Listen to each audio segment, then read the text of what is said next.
say hello now to the Commissioner of the SEC, Greg Sankey, kind enough to join us now in what is always a busy week for you. How are you? Good to see you. I'm well. I'm reminding myself I've not said anything to this market yet, so I can say the same thing I just said. Yes, you can. In the last market. You can say it all over again.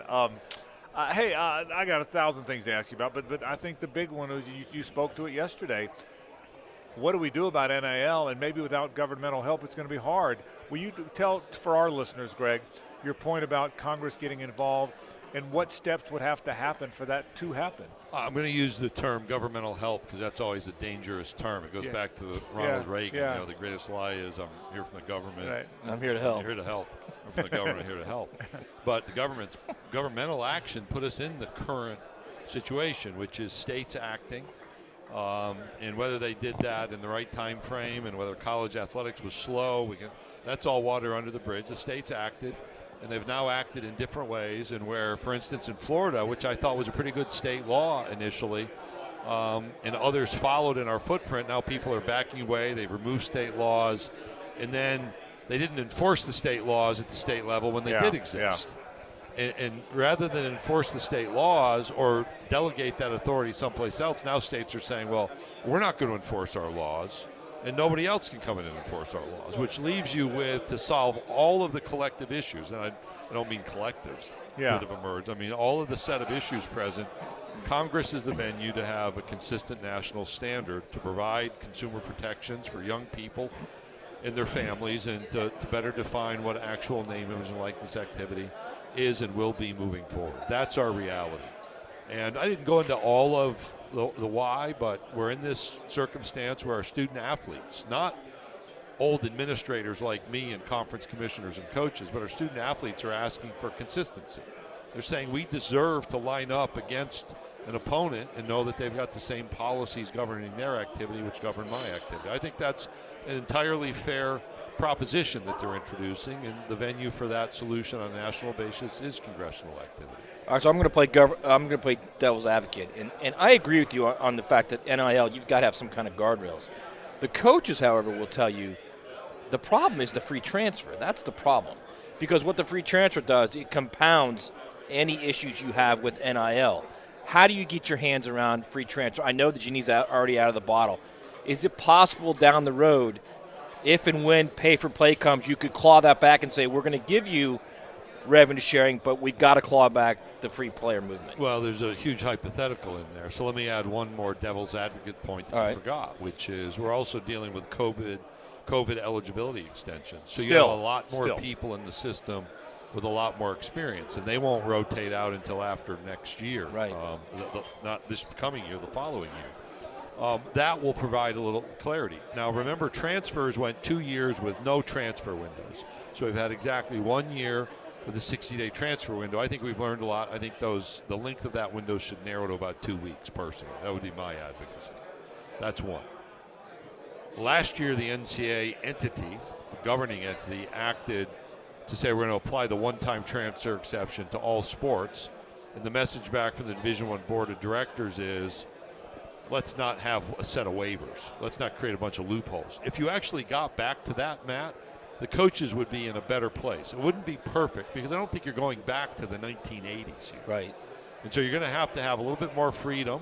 It's going to make coaching a little bit more difficult, but I think we can have reasonable restrictions. We're dealing with antitrust litigation, and we have lost. I think one of the opinions expressed on social media I was told about, people don't win antitrust cases. Well, apparently whoever wrote that tweet, which was a lawyer, is not actually following the NCAA's antitrust case outcome. So we have to be attentive to that. And the messaging from the Supreme Court in the Alston decision, which didn't touch NIL, but said very intentionally, you need to rethink your approach.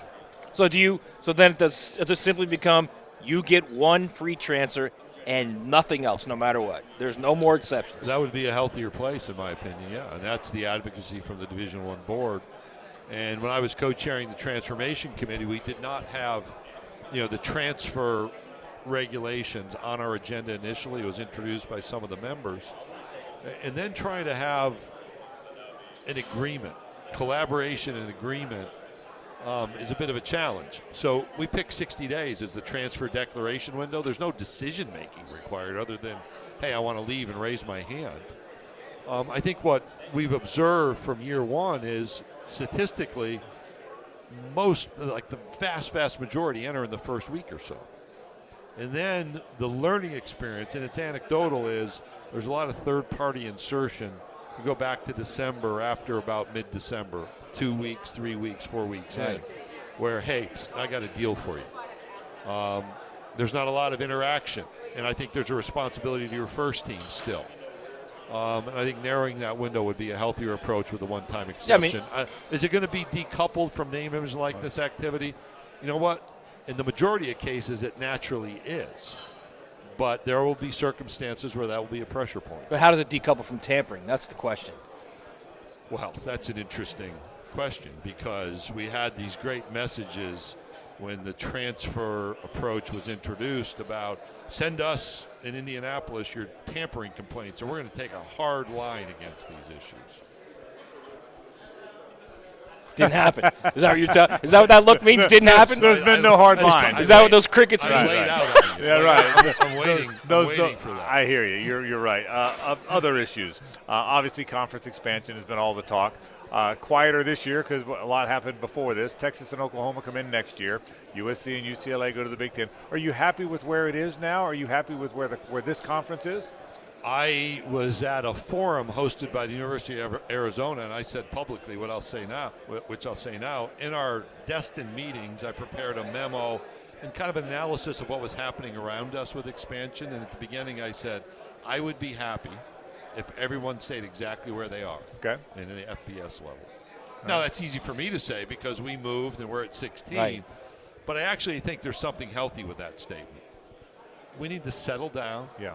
Matt, you asked me about substantive issues, combination of transfer and NIL, what's happening with litigation, California revenue sharing legislation. We do well to not worry about more movement just for movement's sake, which I would argue a lot of the conversations, we just want to move people, and focusing more on the substantive challenges we have. Because at some point, will there be another round of expansion? I assume so. But it needs to be, to me, principally based, values-driven, consistent with conferences' views for their structure, rather than just we want to go here, we want to go there, we want to go to a certain number. All right, so let's go back 45 days ago. Easy for me to say. It is. Let's go back 45 days ago to the spring meetings. I know you didn't say this publicly. We're probably a little disappointed you didn't get the 9 games. You were a fan of 9 games. You wanted the coaches to deal with it on their own. That's an evaluation of some assumptions. It is. It's definitely some assumptions. When we made a decision on a number, it was a joyous occasion. It was a joyous occasion, absolutely. All right. So Texas and Oklahoma are coming next year. You'll revisit it again. So this is kind of a 2-part question. Do you feel good? Do you feel good about getting there next year to 9 games? Number one, and number two. If the whole question was coaches wondering how the playoff going to look at us if we play 9 games and we lose more games in conference than others, would you be a fan of why don't we just rank the teams 1 through 82, no matter what their records are, those are your bowl teams. So you could be 4-8 and still be in a bowl if you're better than the 8-4 team from the Mountain West. Oh, I'd take that. Sure. Yeah. We actually did that in a way in COVID, and it worked really well. And what was interesting is all of our unranked teams that played ranked teams beat the ranked teams. I could lay out on that one too. Yeah. So it was kind of a 2-part question. It was a 2-part question. But you would be in favor of that. So you asked me about my emotional response to a decision on the number of games. I'll be pleased when we make a decision. I tend to think when you expand, our fans expect more. But then watching the reaction when we said 8 games in Destin, and I'm like the scheduling devil, if you will. How can you let them only play 8 games? To the reaction to our show where we announced the matchups and the aftermath. Look at what they've done with that schedule. Everybody's schedule is tough. There's an equity we haven't had in divisions. I was the scheduling angel, if you will. And so now we're going to go back in and look at the set of parameters. The college football playoff is one of those. And I'm often asked about, shouldn't we move towards scheduling equity so everybody plays the same number of games? Okay, let's think about that. This is embedded in your question. So we've had, 5 different national championship teams from programs in 17 years. It's 3 in the last 4 years, 6 in the last 25 when you bring in Tennessee and Team Martin. So 25 years, 6 different teams, programs that won national champions. So tell me who's second, who's close to 6. In all of college football? In all of college football. Michigan and Ohio State. Work on that one. It's Ohio Michigan hasn't won a State. national It's Ohio State. Clemson Michigan. and FSU. Two. Yeah, that's right. In Texas and Oklahoma, who are going to be part of right, my right. league. So That's I'm going to right. have 8 Right. national champions from last. So tell me who's got scheduling equity with that kind of rigor in the Yeah. big picture. Yeah. And what it means is scheduling equity isn't about numbers. It's about rigor. And I would look at last year and think, wow, I'm not sure that that Tennessee and Alabama weren't actually 2 of the top 4 in addition to Georgia when you think about big picture. But that's a biased opinion from the SEC guy. Yeah. But So we have to look at selection intellectually, and we have to look at scheduling, not just about the CFP. If all that drives your decision making is one value, we want to have more teams in the CFP, then I think you're selling short some other values about rotation of opponents, about frequency of seeing teams. growing the league. Well, let me Right? ask you, With I think we're doing a good job of growing the league. Right, We're but going from 14 to 16. But I mean, no, I mean like growing the brand of big games. You guys are all about the big games. You want the 4 million plus big games. I can do that with 8 games, but I interrupt. You do more with 9. But hang on. But I interrupt. So I can play, every team can play every other team once every other year. They Right. can play every team. And twice in 4 years at each home and away. Right. And then there's one team that's played annually. That's the decision. Everybody's freaking out about like ESPN and CFP and Bulls. We have to make a decision about how often do you want to see these games of passion, annually or some of them semi-annually. And I think big games matter. And I watch our fan base. Yeah, I think there's a lot of good. But those are 2 healthy options because you can have outcomes that are very close to each other. Very, very quick as we say goodbye. We've looked at we've looked at a 3-6 and a 1-7, and we chose the 1-7 for now. Is there a reason there could be another mix? Does the math not work on a 2-7? We have 2 rivals. Yeah, because you don't balance. You wouldn't have the schedule. balance. Yeah. So we've looked. I never answer things quickly, by the way. Okay. So that's on me, not on you. Yeah. We looked at 40-plus scheduling models. You did. So I'm confusing. I think the CFP modeling was 60-plus. Okay. The SEC football schedule is 40-plus. So we Okay. looked at, I made a bunch of noise, so let's make a bunch of noise. Yeah. We've looked at having our own playoff to determine a conference champion Yeah. to lead into a national championship. That one was looked at, went in the file, haven't pulled it out really. Okay. We dusted it off once just Yeah. for creativity's sake and to create something for people to write about.